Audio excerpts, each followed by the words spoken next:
आकाशवाणी गोरखपुर से समाचार दर्शन।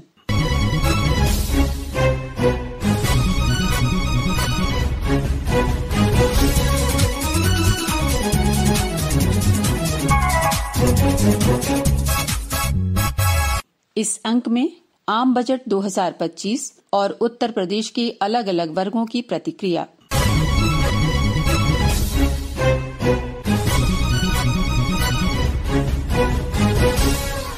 वित्त मंत्री निर्मला सीतारामन ने 1 फरवरी को देश की संसद में केंद्रीय बजट 2025 प्रस्तुत किया। बजट में विकास, कृषि, युवा, महिला, किसान, स्वास्थ्य और शिक्षा के क्षेत्र से जुड़े कई अहम फैसलों की घोषणा की गई।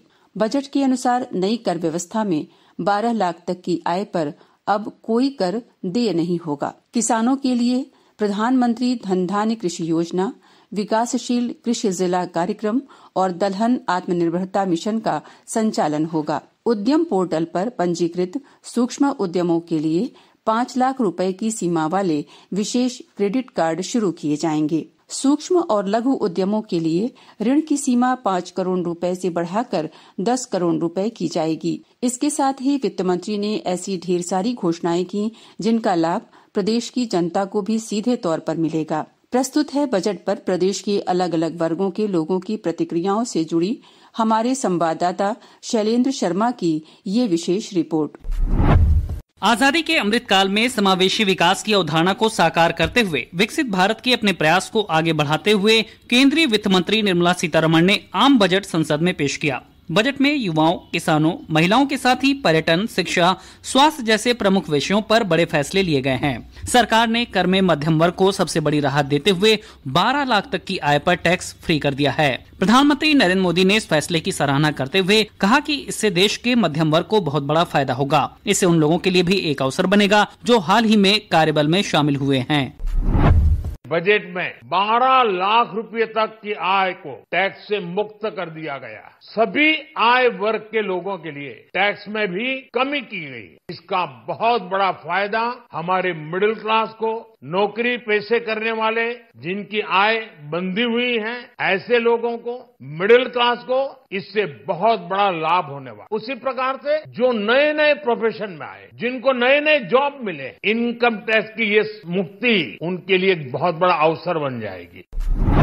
देश के विकास और अर्थव्यवस्था में मध्यम वर्ग का बड़ा योगदान है। ऐसे में इस वर्ग की ऊर्जा को देश की प्रगति में बेहतर ढंग से प्रयोग किया जा सके, सरकार की यही कोशिश है। सरकार के इन प्रयासों की सराहना करते हुए लखनऊ में डॉक्टर शकुंतला मिश्रा राष्ट्रीय पुनर्वास विश्वविद्यालय में अर्थशास्त्र विभाग के पूर्व अध्यक्ष प्रोफेसर AP तिवारी ने कहा कि ये छूट ऐतिहासिक है जो देश की तरक्की को सुनिश्चित करने के साथ ही लोगों के बेहतर जीवन के लिए राह बनाएगी।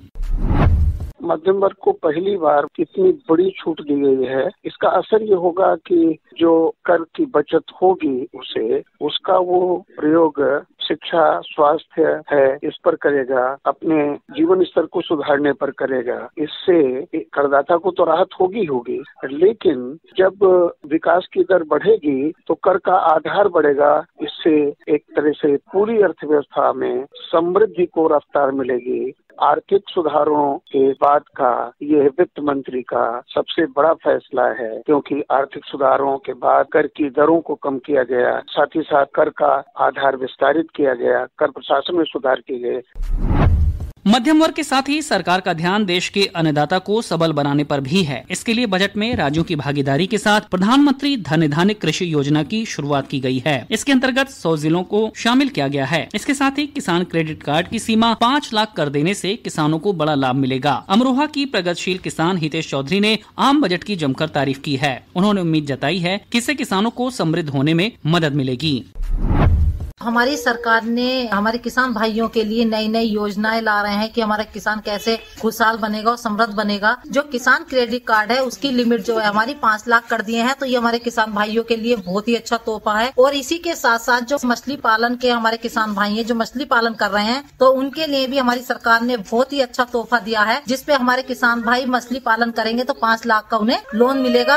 किसान भाइयों के लिए खुशहाल का और समृद्ध का हमारा एक नया अवसर खुला है। वित्त मंत्री निर्मला सीतारमण ने स्वास्थ्य क्षेत्र से जुड़े कई ऐलान किए हैं। सरकार ने कैंसर और दुर्लभ बीमारियों के रोगियों को बड़ी राहत दी है। सरकार ने 36 जीवन रक्षक दवाओं को बेसिक सीमा शुल्क से पूरी तरह छूट दी है। ग्रेटर नोएडा के शारदा अस्पताल में सलाहकार और वरिष्ठ ऑन्कोलॉजिस्ट डॉक्टर अनिल ठाकवानी ने बजट को स्वास्थ्य क्षेत्र के लिए अच्छा बताते हुए जिला अस्पताल में डे केयर की सुविधा की सराहना की है।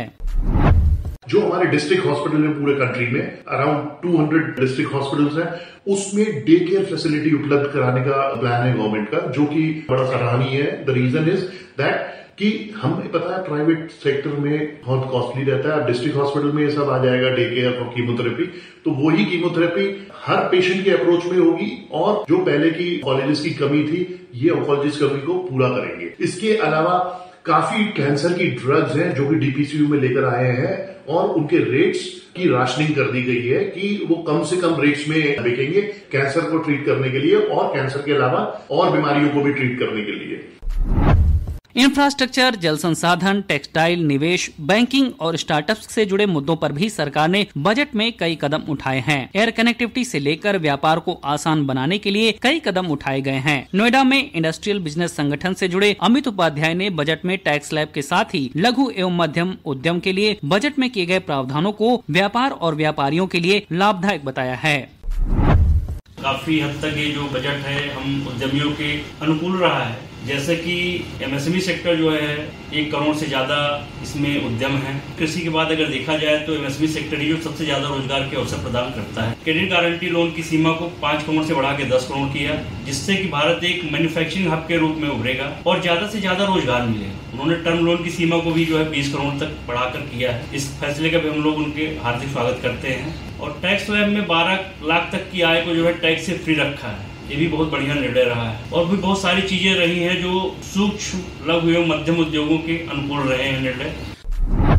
बजट में युवा, स्किल और स्टार्टअप को भी प्राथमिकता दी गई, जबकि एमएसएमई और एक्सपोर्ट को भी अहमियत दी गई है। सरकार ने डिजिटल इंडिया और टेक्नोलॉजी सेक्टर को मजबूत करने के लिए एआई, रोबोटिक्स, इलेक्ट्रॉनिक्स और ईवी बैटरी जैसे विषयों को भी बजट में प्रमुखता दी है। वाराणसी की रहने वाली छात्रा दीक्षा वर्मा ने युवाओं के लिए सरकार के प्रयासों को भविष्य के लिए जरूरी बताया है।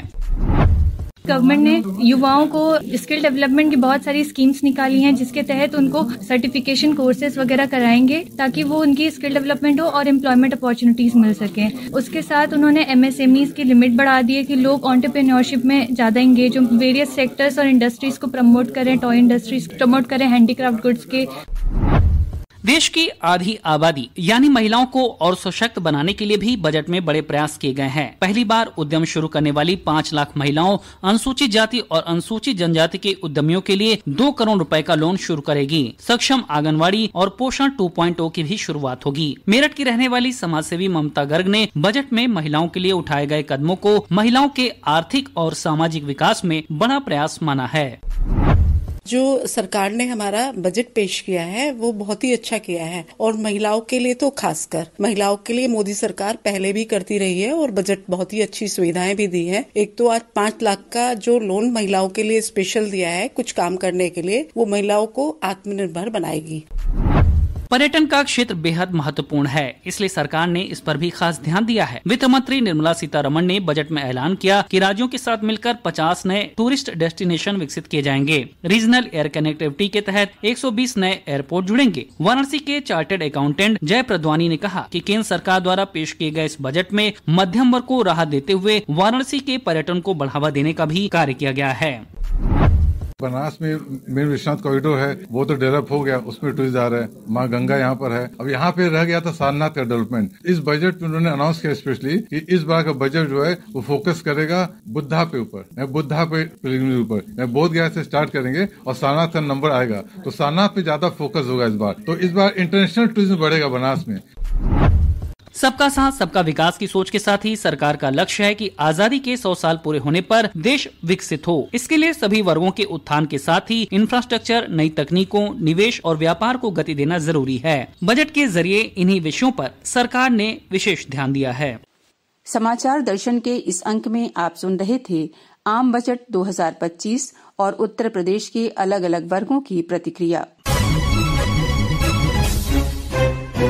इसी के साथ संपन्न होता है समाचार दर्शन का ये अंक।